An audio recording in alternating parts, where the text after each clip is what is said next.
Hey guys, how's it going? My name is Jeff with AutoHunter.com, and today we're going to be looking at this beautiful 1969 Opel GT. But before we get into all the goodies, specs, and details about this beautiful car here, first, a quick message from our sponsor. Today's AutoHunter Cinema video is brought to you by Land Air Sea. Keep tabs on all your valuable assets from the palm of your hand. Remember, with Land Air Sea, theft is temporary. Visit landairSea.com to order your Land Air Sea GPS unit for your classic vehicle.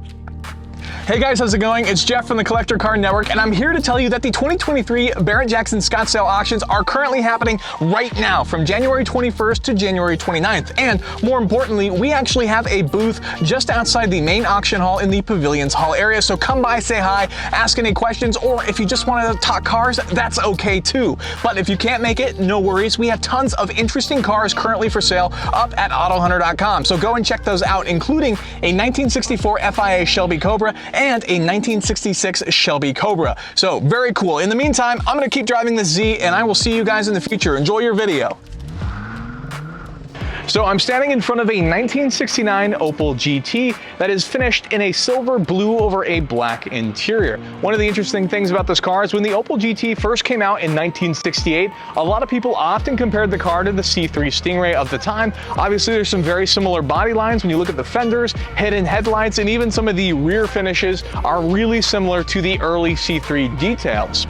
Another interesting fact is that the Opel GT actually came equipped with a 1.1 liter engine as standard, which is a very small displacement, and that engine produced a whopping 67 horsepower. I know, that's a lot to handle. However, most cars and most owners actually chose for the upgraded 1.9 liter four-cylinder, which this car has on the interior here. So let's go ahead and let's pop this hood, which you've already popped the sort of latch. As you can see, it sits up that way, and we'll go ahead and take a look.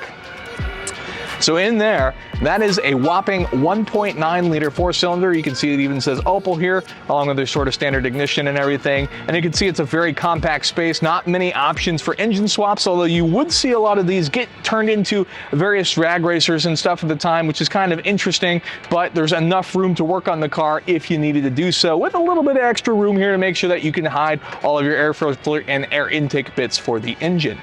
One of the other interesting components about this car is these hidden headlights. So these hidden headlights that you see on the front of the car, which look very European, actually open the same direction. So we're typically used to our pop-up headlights either flipping up this way, but these actually rotate over the same direction like that. It's a very weird thing to see. So it's super cool to see this car flip the headlights. But let's go ahead and let's take a look at the black interior on this car. So we're gonna go ahead and pop that door open, and inside there you see a 3-speed automatic transmission, which was considered an upgrade as the standard transmission for this car was actually a 4-speed manual. And then just in front of that automatic transmission shifter, you'll actually find the headlight switch, which a very unusual thing, but it's actually mounted in the center console. And then of course we have the e-brake in the back, and then some of the other standard gauges, but it's quite a sporty interior. No back seat on this one, but it's enough room to store something in there if you ever wanted to take this car on a road trip. One of the other things I wanted to point out was when this car first came out in 1968, Car and Driver got their hands on one to review. Now, unfortunately, there were lots of reports that they said that the car that understeered very heavily, and they attributed that due to the very small wheels on this car. So you can see these are very tiny 13-inch wheels, and they're 185s on all four corners. So very narrow and very tiny wheels, which unfortunately contributed to the poor review from Car and Driver, which would of course kind of go on to kind of hurt sales a little bit. But one of my favorite features of this car, if we go to the back, look at this rear end. How good is this? This looks fantastic. I would liken this to the, all sorts of vintage European cars, things like the Ferrari, and I kind of have to compare it to the Dino, and I think it just looks absolutely gorgeous, but they're very small cars. For example, I'm about 6 foot, and then you can see how little the car is in comparison to me, but I think it is a beautiful car nonetheless. One of the really interesting things, if we take a look on the back here, you'll find this GM badge. And all of the Opel GTs that were sold in the US were actually sold out of Buick dealerships, which is a very unique feature indeed.